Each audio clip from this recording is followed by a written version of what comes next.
waktu saya mengambil posisi untuk kemudian maju ke DPD RI, itu ada beberapa orang yang kemudian sindir saya. Ada juga yang bilang saya begini, wah kemarin maju provinsi saja kalah, kenapa harus maju ke Jakarta sana, itu berat. Kemudian ada juga yang ada juga yang kemudian bikin status singgung saya, masuk di kandang singa. Masuk di kandang singa, tapi kita bisa membuktikan bahwa kita keluar sebagai champion. Ini juara satu. Siap. Salam jumpa teman-teman Kabar Nusantara TV. Hari ini kita melakukan wawancara perdana untuk tayang di Kabar Nusantara TV. Dan terima kasih untuk teman-teman yang sudah subscribe, yang belum subscribe di channel Kabar Nusantara TV. Dukung channel kami agar tetap berkembang dan kami tetap semangat untuk melakukan peliputan dan menghadirkan narasumber-narasumber yang tentu berkompeten, yang bisa memberikan informasi kepada masyarakat khususnya di Manokwari dan Papua Barat. Hari ini kita sudah bersama calon anggota DPD RI perwakilan Provinsi Papua Barat, yang mana pada pemilu lalu sudah memperoleh suara tertinggi di antara calon-calon yang lain, yaitu Bung Lamek Doan Siba. Apa kabar Bung Lamek Doan Siba? Puji Tuhan, kabar baik. Sehat. Salam hormat. Salam hormat juga. Siap. Tapi sebelum kita lebih jauh bincang-bincang dengan Bung Lamek Doan Siba, terlebih dahulu kita ini menghadirkan video yang untuk pendaftaran di KPU lalu. Selamat menyaksikan. Yang saya hormati para staf, Elo, dan juga admin. Yang saya hormati juga Bapak Ibu yang sudah mengantarkan saya sampai di sini. Pertama-tama puji dan syukur kita panjatkan kehadiran Tuhan yang Maha Kuasa, karena atas kasih dan kemurahan Tuhan sehingga kita dipertemukan di sini. Itu semata-mata bukan karena kehebatan dan kebolehan kita, namun semua itu terjadi karena kasih dan kemurahan Tuhan. Saya langsung saja, KPU Bawaslu sebagai penyelenggara pemilu, kami menyampaikan banyak terima kasih karena dari awal sudah berjalan hingga sampai dengan verifikasi KTP, dan hari ini kami mendaftar di KPU Provinsi Papua Barat. Tentunya kami menyampaikan banyak terima kasih kepada lembaga penyelenggara ini.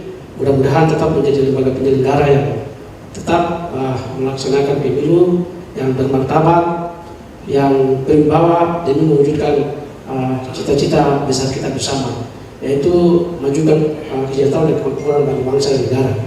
Mungkin seperti itu yang dapat saya sampaikan. Sekian dan terima kasih. Waktu saya kembalikan.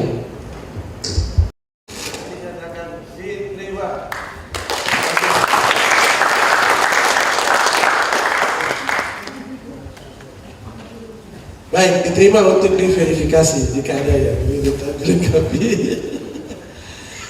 Selanjutnya kita pelayanan administrasi, saya skor 5 menit ke depan.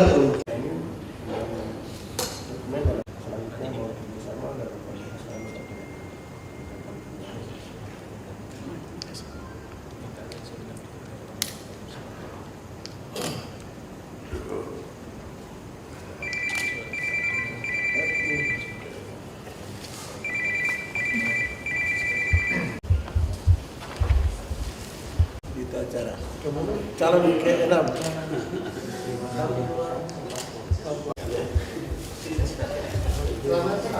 Dengan demikian berakhirlah proses pendaftaran bakal calon. Terkait dengan pengumpulan KTP tahap pertama, kami bersyukur karena pertama kami menyampaikan banyak terima kasih kepada Tuhan, yang kedua kepada semua masyarakat Provinsi Papua Barat yang dimana sudah kemudian memberikan dukungan bagi kami lewat KTP, sehingga proses verifikasi lewat KTP kami sudah lolos, dan saat ini kami sudah daftar untuk memenuhi syarat melalui administrasi lainnya. Nah, itu tentu dengan dukungan ini akan memacu kami untuk tetap semangat untuk melakukan konsolidasi ke setiap kabupaten yang ada di Provinsi Papua Barat. Ini kan persebaran baru ke 7, tadi 7. Berarti Saya pikir masing-masing kandidat pasti punya orang ada di setiap kabupaten ya. Dan saya pikir setiap kabupaten pasti kami ada suara. Ya. terakhir Bung, mungkin kenapa memilih DPD? Baik, terima kasih untuk pertanyaan. Ini pertanyaan yang sangat bagus. Yang pertama karena saya melihat kondisi pendidikan di tanah Papua yang hari ini sedikit mengalami kemunduran, dan tentu ini memacu saya secara pribadi untuk kemudian maju lewat DPD RI. Tentu saya berharap semoga ke depan bisa terpilih dan kembali untuk membangun sistem pendidikan di Papua Barat. Ya, itu yang sangat penting karena kondisi pendidikan hari ini bagi saya untuk membangun tanah Papua ke depan kita perlu membangun SDM-nya. Nah, itu yang paling penting dari semua. Apapun proses pembangunannya, manusia sebagai sentrum daripada sebuah pembangunan. Tentu itu menjadi hal yang sangat penting ya. Dan saya bersyukur juga di usia 31 tahun saya terdaftar, hari ini mendaftar sebagai bakal calon anggota DPD RI perwakilan dari Papua Barat. Dan mungkin itu sejarah ya, karena saya mungkin perwakilan yang paling muda dari semua. Terima kasih. Tentu dengan keberadaan saya ini mudah-mudahan bisa memicu teman-teman atau adik-adik saya sehingga ke depan kita tidak pesimis. Artinya berani mencoba itu penting bagi kita. Ya, seperti itu. Terima kasih. Terima kasih Bung. Itulah tadi teman-teman Kabar Nusantara TV, pengambilan video waktu Bung Lamek Doan Siba mendaftarkan diri sebagai calon anggota DPD RI di KPU Provinsi Papua Barat. Kita langsung ke Bung Lamek Doan Siba. Bagaimana Bung Lamek bisa mendapatkan suara tertinggi nih? Bagaimana cara kampanye Anda ini? Baru pertama langsung dapat suara tertinggi. Jadi saya langsung saja cara kampanye saya memang bermodalkan jejaring sosial ya. Teman-teman saya ini banyak. Karena saya juga terlibat di beberapa organisasi, misalkan GMNI, kemudian di HIPMI, tetapi juga relasi lain yang kemudian saya sudah bangun sejak lama. Dan komunikasi kami jalan sampai dengan hari ini tetap saya menjaga itu, dan kemarin dibuktikan dengan pemilihan saya punya suara itu suara yang paling tertinggi dari semua. Nah, walaupun mungkin secara sumber daya saya terbatas ya, terbatas, tapi ya bermodalkan tadi jejaring sosial yang memang saya sudah bangun lama, seperti itu. Berarti tim-tim yang terbentuk itu dari teman-teman yang dari organisasi ini. Jadi begini ya, Abang, tim saya tidak bentuk tim, tapi ini secara sukarela saja teman-teman sendiri bergerak di masing-masing punya wilayah atau tempat di mana dia tinggal. Nah, itu. Termasuk anggaran ini. Kalau saya anggaran kemarin untuk saya bertarung 300 juta lebih saja. 300 juta. Ya. Itu hanya untuk akomodasi. Ya, akomodasi, kemudian untuk persoalan konsolidasi teman-teman, ya. Duduk kita ngopi. Nah, seperti itu. Seperti spanduk baliho itu? Kalau spanduk baliho kemudian termasuk stiker itu masyarakat sendiri sukarela, yang kemudian sukarela mereka yang buat itu semua. Suara tertinggi tetap. Suara tertinggi ya. PGAF itu ya. Di PGAF dari DPT-nya 33.000,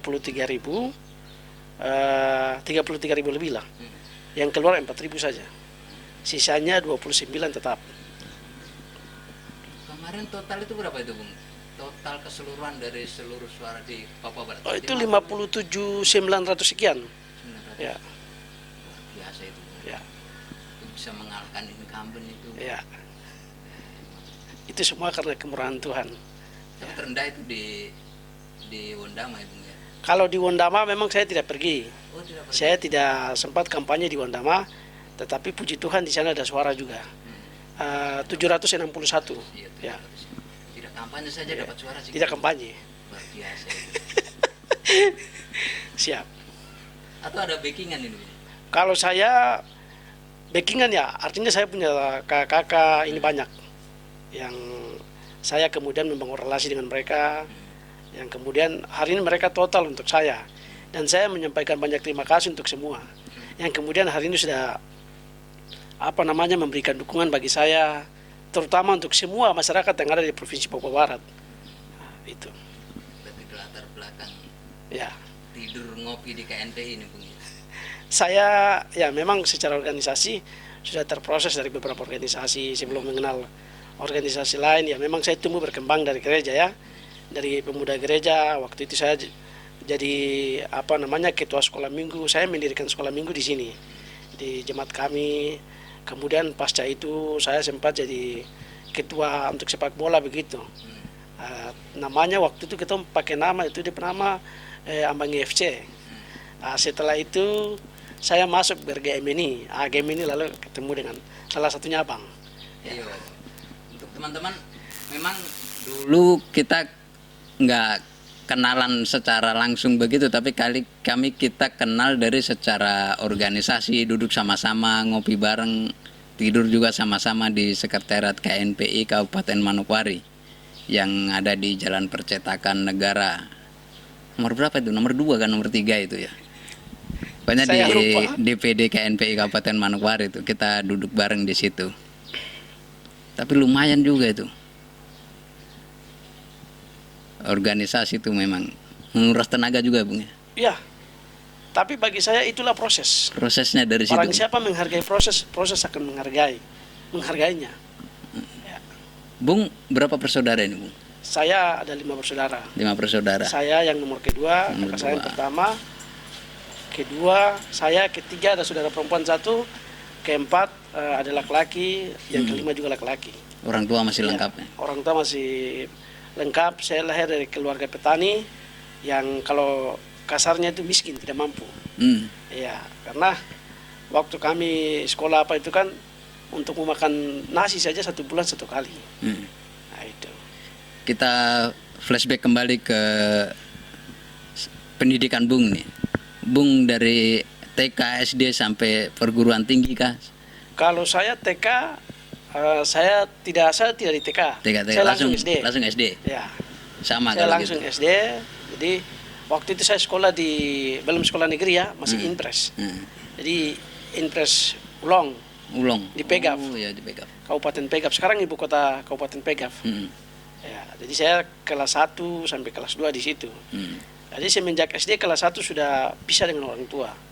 Oh gitu. Ya, pisah dengan orang tua karena bapak itu adalah gembala jemaat.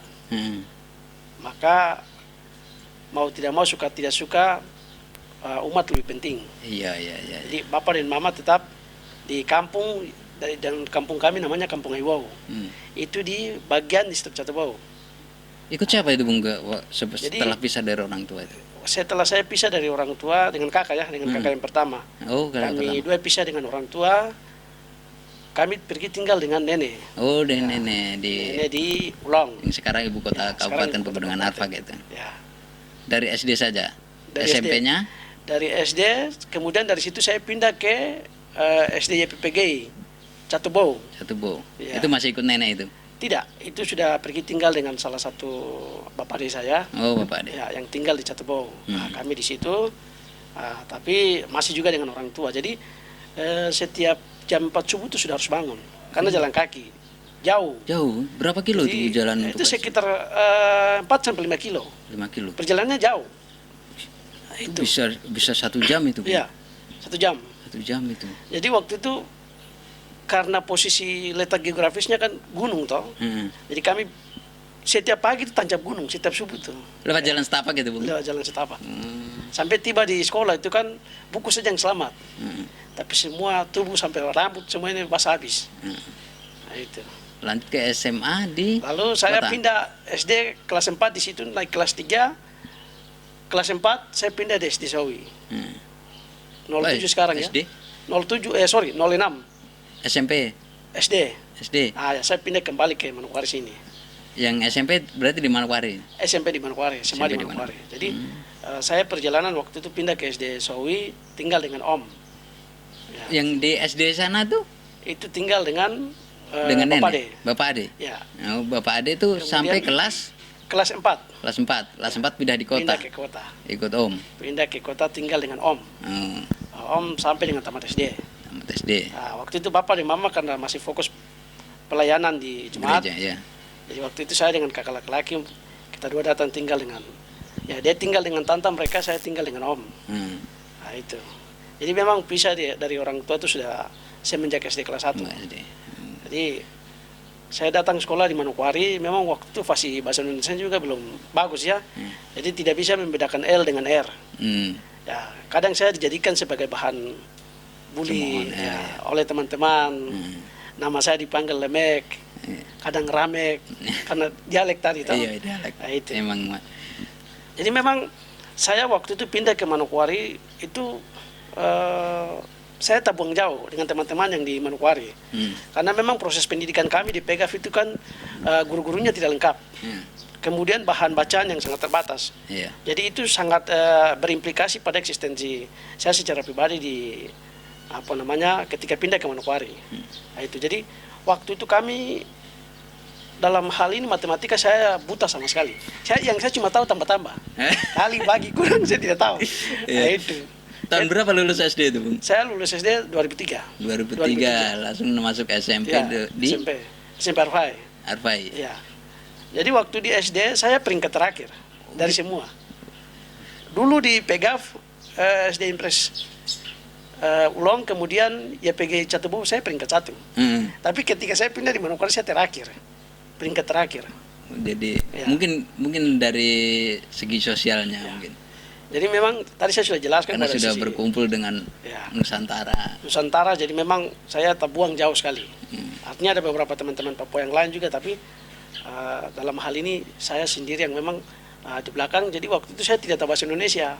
Jadi ketika berhadapan dengan ibu guru atau teman-teman, saya cuma angkat kening. Jadi salah benar tetap begitu saja. Kemudian sampai disuruh menyanyi lagu wajib, saya tidak tahu sama sekali. Saya bingung mau menyanyi apa. Di satu ulangan ya. Waktu itu kan masih pakai cau. Cau 1, cau 2, cau 3. Itu. Jadi saya bingung, saya tidak tahu lagu sama sekali. Jadi sempat hampir saya menangis. Itu. SMA di SMA 2. Ya, kalau saya SMA 2. Jadi waktu tamat SD, kemudian saya lompatnya ke SMP. SMP juga saya mendapatkan perlakuan diskriminasi yang luar biasa. Artinya segregasi antara misalkan masyarakat kami Arfak dengan yang lain itu cukup kelihatan.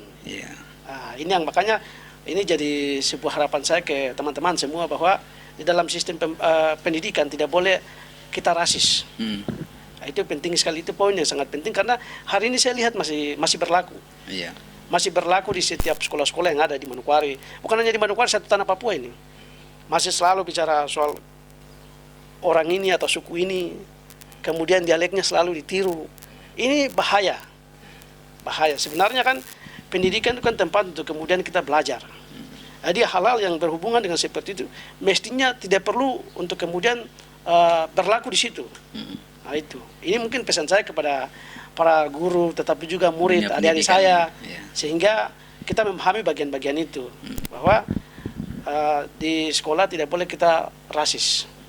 Jadi waktu saya di SMP ada beberapa teman-teman juga yang kemudian menjadikan kami sebagai bahan lelucon. Kemudian ada guru juga yang kemudian mengajar, itu dia menyinggung suku kami. Jadi saya secara pribadi tuh merasa kayak frustasi. Tapi waktu itu kan belum kritis untuk itu. Ya, belum ada pemikiran yang kritis untuk kemudian kita mengkritisi itu. Dan bagi saya melihat itu sebagai memang waktu itu belum ada pikiran untuk kemudian saya melihat itu salah. Itu tindakan atau sikap yang salah. Tapi waktu itu saya berada pada posisi di mana saya merasa, waduh, kenapa saya lahir di suku ini? Selalu pikiran begitu yang muncul. Itu.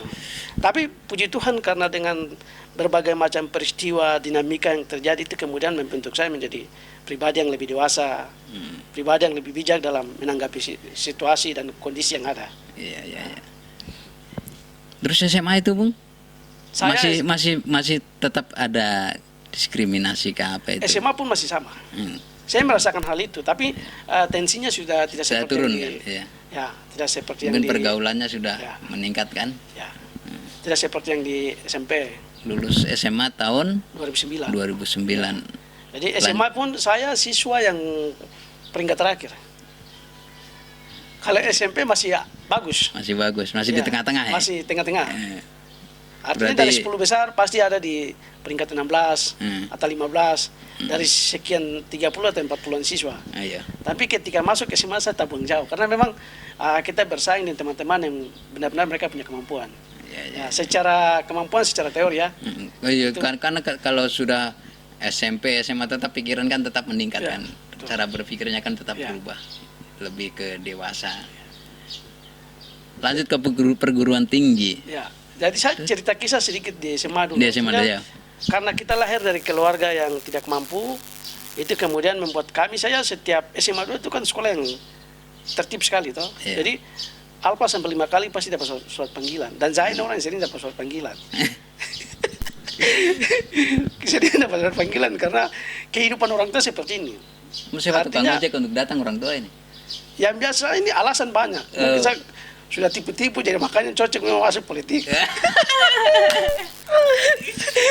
Saya cocok memang masuk politik. Jadi waktu itu saya dapat surat panggilan juga saya bilang, bapak dan mama ada di kampung. Padahal dong ada di Manokwari. Ya, alasan dipegang. Padahal mama dan bapak ada di Manokwari. Kemudian saya punya alasan kenapa saya tidak pergi sekolah itu karena setiap minggu itu pasti ada Alfa. 2-3 kali. Karena uang taksi. Iya, taksi Jadi- dari Pegaf ke Ya. Turun kan juga lumayan itu. Tidak, dari sini Mas Sepi nih. Eh, Dari Mas Sepi ini ke sana kan taksi toh. iya.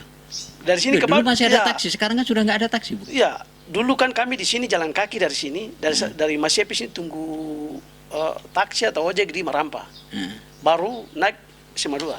2009 itu baru Ya. oh saya kesini Ini belum 2008. kami ini. Kantor gubernur belum ada juga. Eh, Nah, jadi iya.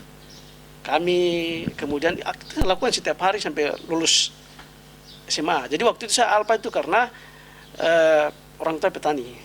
Jadi untuk uang transport saja tidak mampu, kasarnya begitu. Iya. Nah, jadi waktu itu saya biasa manfaatkan kesempatan. Jadi saat-saat seperti itu saya Alfa itu pergi ke kebun untuk cari kasbi, keladi, bunga pepaya.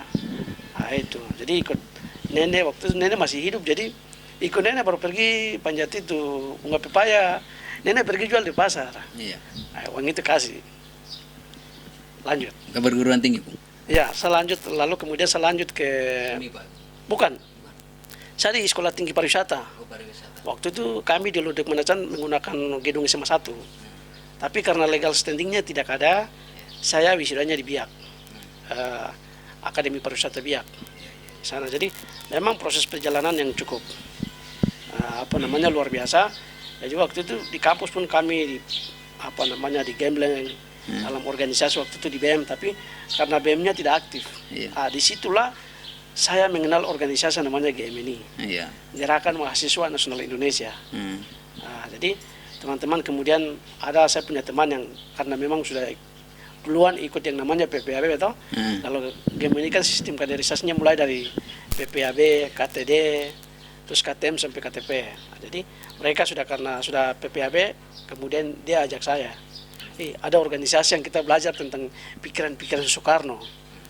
Dari situlah saya tertarik untuk kemudian harus bergabung di GMNI. Di GMNI itulah yang kemudian saya ketemu dengan salah satunya abang. Ya. Emang begitulah pengalaman-pengalaman Siap. bisa jadi bahan cerita Siap. untuk teman-teman, untuk anak-anak. Apalagi Bung ini sudah punya anak buah banyak ini. Siap. Sekolah itu yang rumah baca ya. Memang proses rumah baca ini kan saya lakukan semenjak saya masih berGMNI, waktu itu ketua cabang. Jadi memang saya bersyukur karena ketika bersentuhan dengan dunia gerakan, itu banyak hal yang kemudian diajarkan ke saya, terutama lebih kepada pembentukan karakter. Iya. Karena di sana ada yang namanya budaya organisasi lah. Iya. Artinya sebelum kita pergi untuk ketik surat, pimpin rapat, itu kita diajari tentang ya kau harus putar kopi dulu, atau teh, menyapu, pel lantai. Ini kemudian kita lakukan. Nah, saya melalui proses itu semua. Saya dulunya juga dapat suruh untuk pergi harus beli air galon, Nih. rokok. Ini demi mendapatkan ilmu harus bisa lakukan itu. Itulah Jadi di organisasi. Jadi saya sepakat bahwa dalam organisasi itu mestinya pembentukan karakter itu yang harus diutamakan. Ya, jangan kita mengejar yang namanya kemampuan secara teoritis.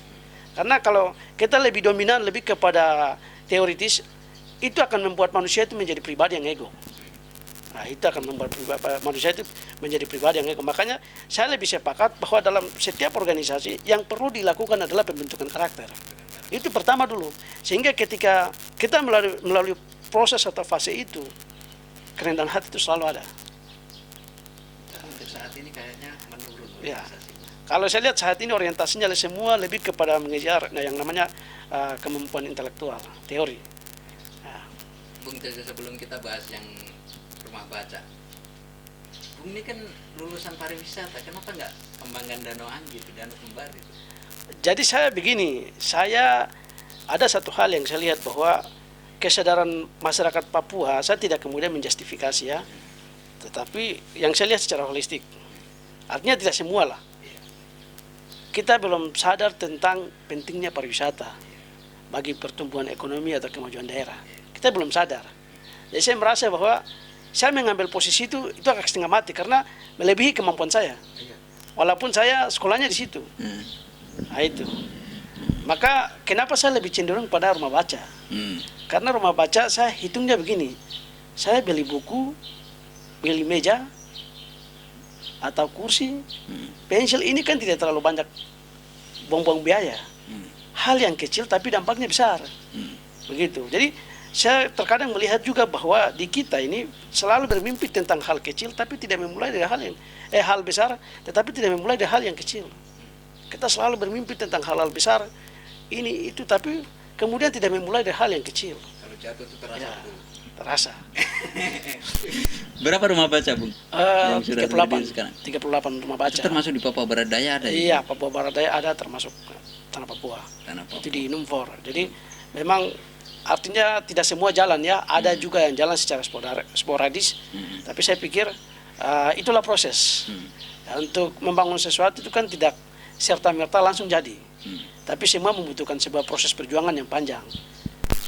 Mimpi saya adalah bagaimana saya bisa suatu saat nanti dengan gerakan rumah baca ini bisa menyadarkan masyarakat bahwa pendidikan itu sangat penting bagi kemajuan masa depan Papua. Seperti itu. Tapi Bung tidak sampai berpikir sampai di titik ini bisa lolos DPD RI ini.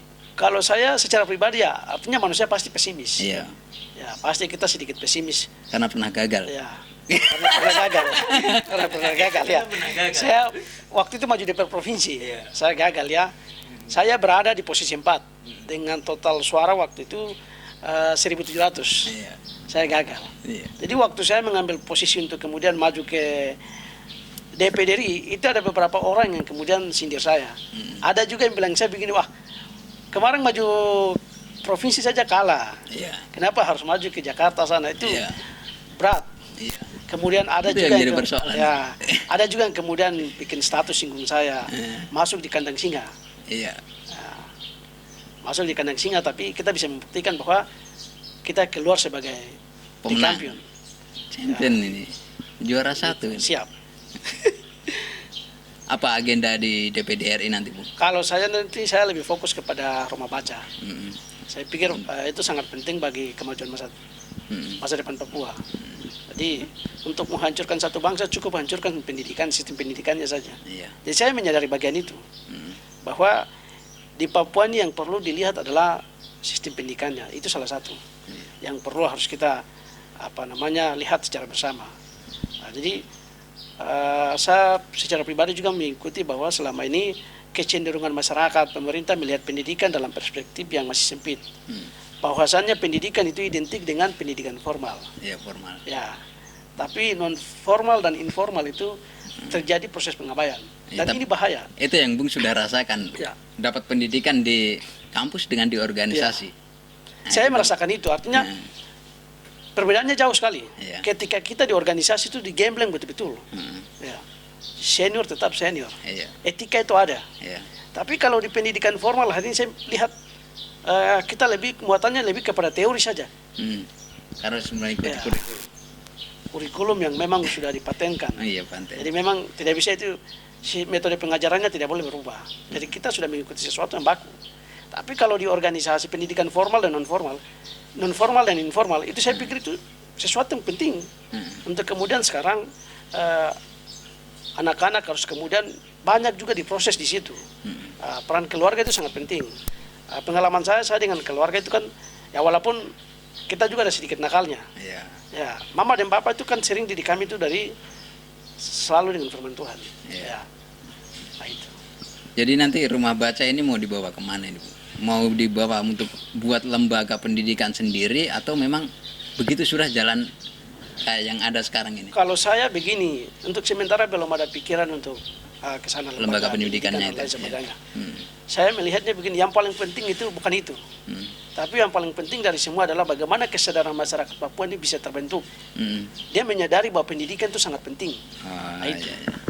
Jadi dia harus ada ini ke masyarakat juga ya, sosialisasi pentingnya pendidikan itu. Karena berdasarkan pengalaman saya di PEGAF itu dulu ada misi tim ya. Mereka datang kemarin bukan hanya misi penginjilan saja, Iya. tetapi juga ada sistem pendidikan non formal yang mereka buat. Iya. Jadi di PEGAF itu ada yang namanya sekolah boas. Sekolah boas itu dia khusus untuk masyarakat yang di atas. Jadi ada tenaga-tenaga lokal yang dipakai. Jadi bapak saya itu kan salah satu yang juga kemudian dipakai untuk mengajar jemaat dengan bahasa. Nah, itu. Jadi Alkitab yang ada itu mereka kemudian pakai ajar. Saya punya mama itu kan salah satu yang juga tidak pernah sekolah toh, tapi hari ini bisa tahu baca. Karena proses itu apa namanya pendidikan non formal tadi itu. Iya. Tapi ini atas kemauan sendiri ke DPD ini, Bung? Atau ada yang mendorong ini? DPD itu kemauan teman-teman pemuda Arfak. Pemuda Arfak. Ya, jadi waktu itu karena kita lihat petanya ini di provinsi sudah ada beberapa kakak-kakak yang maju. Iya. Kemudian di kabupaten hitungan saya jangan sampai waktu itu memang betul belum tahu kalau nanti kakak Norman akan maju di kakak saya. iya. Dapil 3. Tapi saya sudah punya hitungan itu. Ini pasti beliau akan digeser ke Dapil 3. Itu yang kemudian membuat saya ambil posisi untuk kemudian lompatannya ke DPD. Tapi setelah dorongan dari teman-teman di PEGAF, dorongan untuk mendorong ke tim yang di daerah ini, bagaimana itu, Bung? Atau memang mereka yang sukarela menghubungi Bung untuk mendukung Bung gitu? Ya. Jadi saya punya dukungan ini, dia mengalir saja. Mengalir saja? Iya, mengalir saja karena ada beberapa teman-teman yang kemudian kan mungkin mereka sudah pantau saya punya rekam jejak di media sosial dan lain sebagainya. Itu yang kemudian membuat banyak bersimpati. Nah, bersimpati, walaupun saya menyadari bahwa dalam politik itu kan banyak dinamika, intrik yang terjadi, tetapi saya bersyukur pada semua masyarakat Papua Barat yang hari ini solid, kemudian mendukung saya keluar sebagai pemenang, bukan satu. Iya. Tapi tetap kampanyenya tetap lebih fokus ke PEGAF, kunjungannya daripada daerah lain. Saya tidak satu kali saja naik ke PEGAF untuk kampanye. Nah, tapi ini itu secara kunjungan-kunjungan ya, begitu kalau lebih kunjungan banyak. biasa ya Iya, jalan, iya. itu secara keluarga. Iya, secara Ya, itu keluarga kunjungan kan ke banyak. keluarga Iya. saja. Iya. Pergi ke tempat di atas untuk Iya. kemudian dengan keluarga berapa hari turun. Berapa kali ke daerah-daerah? Kalau PEGAF kan sudah pasti karena Iya. suara terbanyak di situ. Iya, betul. Kalau ke daerah-daerah lain? Saya ke Fakfak satu kali. Fakfak satu kali. Kayak mana satu kali? Fakfak satu kali itu dapat 1.000 berapa itu? 1.000 sekian lah. 1.000 lebih. Ya, Satu kali ke Fakfak dapat 1.000. Iya. Kayak mana? 1.000. Satu 1.000 kali lebih juga ya. itu. Satu kali. Bintuni Bintuni 4.000. 4.000 itu Iya. juga satu kali itu. Satu kali saja. Satu kali. Ya. Manokwari 1.000 juga lebih itu. Manokwari 13.000 sekian. 13.000. Manokwari Selatan 7.000 sekian. Manokwari Selatan Ya, 7.000. ya. Itu kunjungannya Kalau Manokwari Selatan memang saya sering ke sana karena intens juga. biasa mereka undang untuk Oh, acara nggak jauh beda, keagamaan, ya. nggak jauh beda dengan pegunungan Arfak lah. Ya, acara-acara keagamaan begitu saya pergi atau mungkin ada pertemuan-pertemuan yang memang melibatkan saya saya pergi. Yang Undama ini Yang Undama saya tidak pergi. emang tidak pergi, tidak kampanye, Iya. tidak apa, tapi dapat 700 suara. 761. Ya, itu kalau masuk di sana di kabupaten itu sudah dapat kursi. Pasti itu. berubah. Dapat kursi di DPR Manokwari, DPR Undama itu. Siap. Karena di sana kan penduduknya masih sedikit kan. Iya, betul. Berapa DPT itu? Tapi lumayan juga sih. Iya. 30-an ribu ada itu. Iya, 3 ribuan. 30 ribuan ya. Memang nggak nyangka-nyangka bisa sejauh Siap. ini.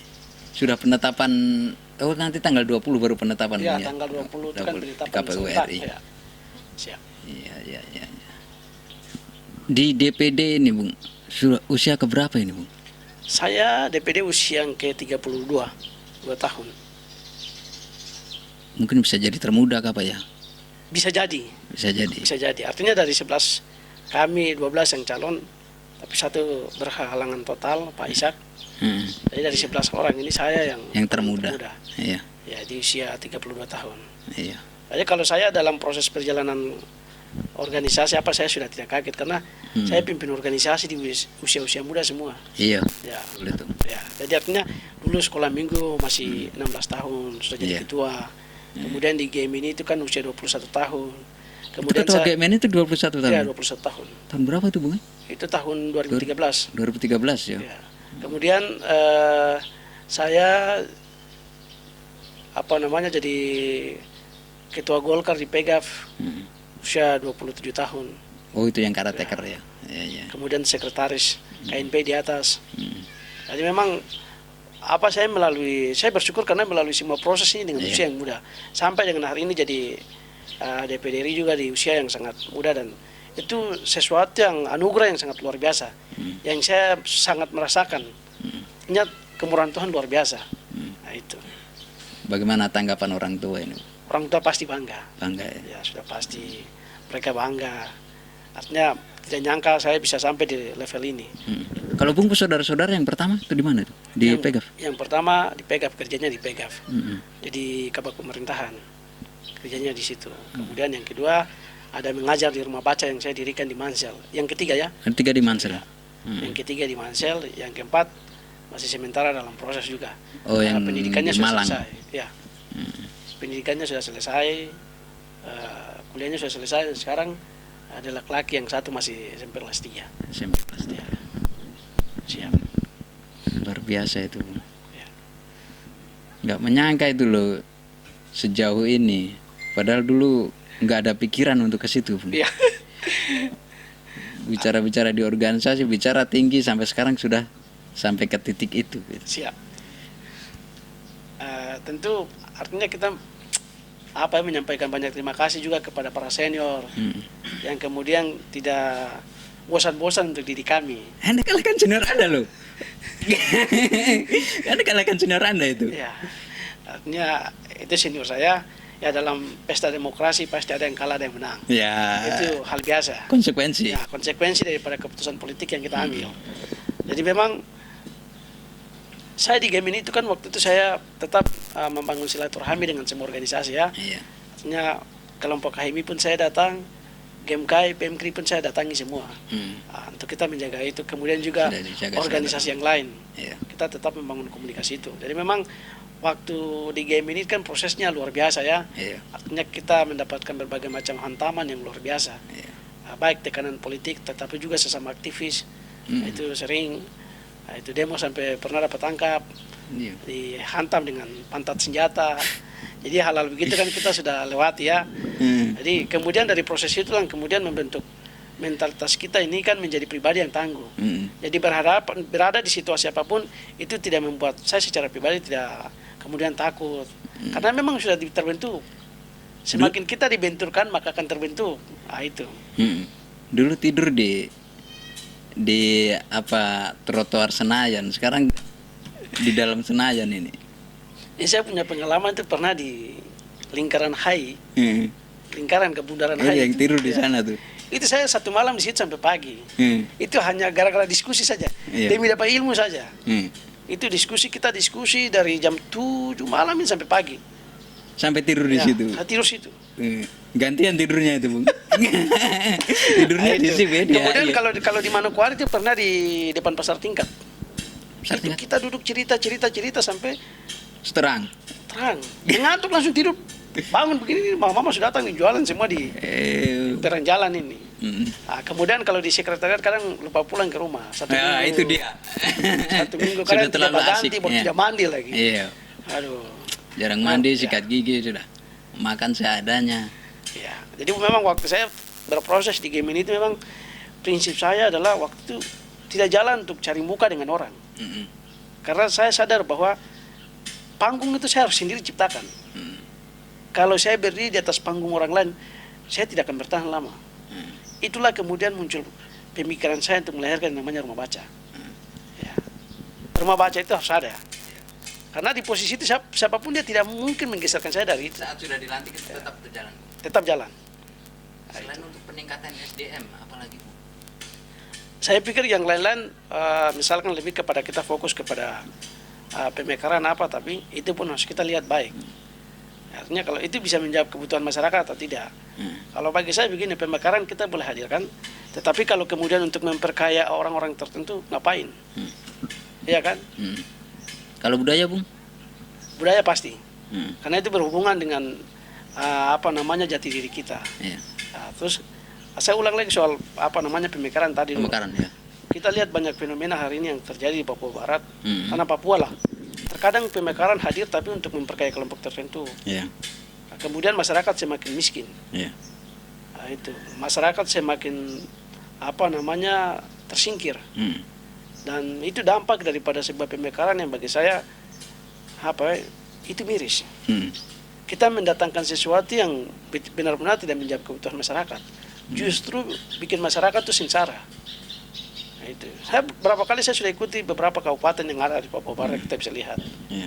Pejabat punya rumah tuh rumah besar, punya kendaraan banyak, masyarakat semakin miskin. Apakah itu esensi daripada pemekaran? Iya. Pemekaran hadir untuk menjawab yang seperti itu? Kan tidak. Iya. Sebenarnya pemekaran itu hadir untuk kemudian menjawab kesejahteraan masyarakat. Iya. Nah, itu. Saya lahir dari jalanan, saya pikir saya tetap harus konsisten. Iya. Ya, pemekaran pun ke depan kita akan lihat. Kalau itu dia hadir untuk menjawab kebutuhan masyarakat, ya silakan. Tapi kalau tidak, jangan paksakan. Dan bagian itu masyarakat harus memahami bagian itu. Nah, seperti itu. Selain aturan untuk pemekaran itu kan masuk di undang-undang. Iya. Apalagi yang didorong itu, Bung, untuk Jadi masuk kan di begini, dalam undang-undang lagi. Betul. Begini kan di DPD ini ada komitenya. Ada komite yang khusus menangani itu. Ada yang lebih kepada bicara pendidikan dan kesehatan. Ada 4 komite itu. Nah, kemudian tergantung saja besok pembagian saya di komite mana. Oh. Nah, itu. Karena kan masing-masing punya tupoksi kan jelas. Jadi tidak mungkin saya di komisi misalkan pendidikan saya bicara pemekaran. Iya. Kan begitu. Iya. Siap. Selain SDM itu tadi Om, Ya. selain SDM untuk pemekaran itu Ya. dan budaya itu, budaya harus dipertahankan supaya termasuk bahasa itu, Bung, jangan Ya. sampai nanti punah. Siap. Itu harus di rumah baca itu juga harus digaungkan itu. Ya, kalau di rumah baca sering kami di sini ya. Kalau di sini sering saya lakukan ajar adik-adik. Kemudian saya sampaikan ke teman-teman lain juga bahwa ini media untuk kita.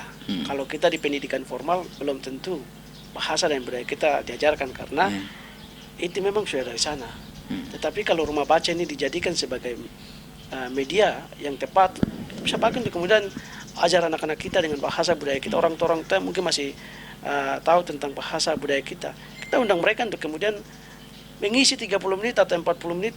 Mereka mengisi untuk kemudian mengajar adik-adik kita karena kita berhadapan dengan modernisasi yang seperti ini, kemudian terjadi asimilasi.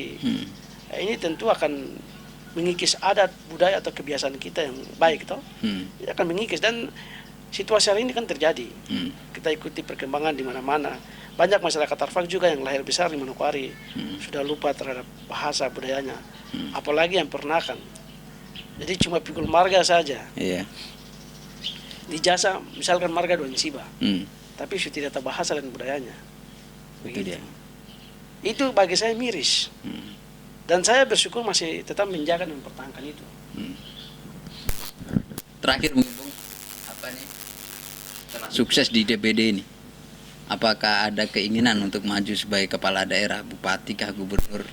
Mana Bung suara tertinggi nih untuk provinsi Papua Barat ini? Kalau saya pikiran itu ada, tapi tidak sekarang. Tidak sekarang, ada. Ada. Saya pastikan bahwa 3 atau 4 periode yang akan datang pasti saya maju. Maju. Ya. Itu sudah pasti punya pikiran itu. Amin. Karena bagi saya begini, kita punya ide gagasan yang besar, tapi kemudian kita tidak kemudian merebut sistem, itu tidak bisa. Oke. Kadang kita sounding ide gagasan kita ke orang lain belum tentu dikerjakan sesuai dengan apa yang kita mau. Karena ini kepentingan. Oke. Oke pemirsa, Kabar Nusantara TV, begitu tadi bincang kita bersama Bung Lamek Duan Siba. Kita jumpa lagi dengan narasumber berikutnya yang tentu bisa memberikan informasi kepada masyarakat yang membutuhkan. Demikian, salam jumpa kembali dengan Kabar Nusantara berikutnya.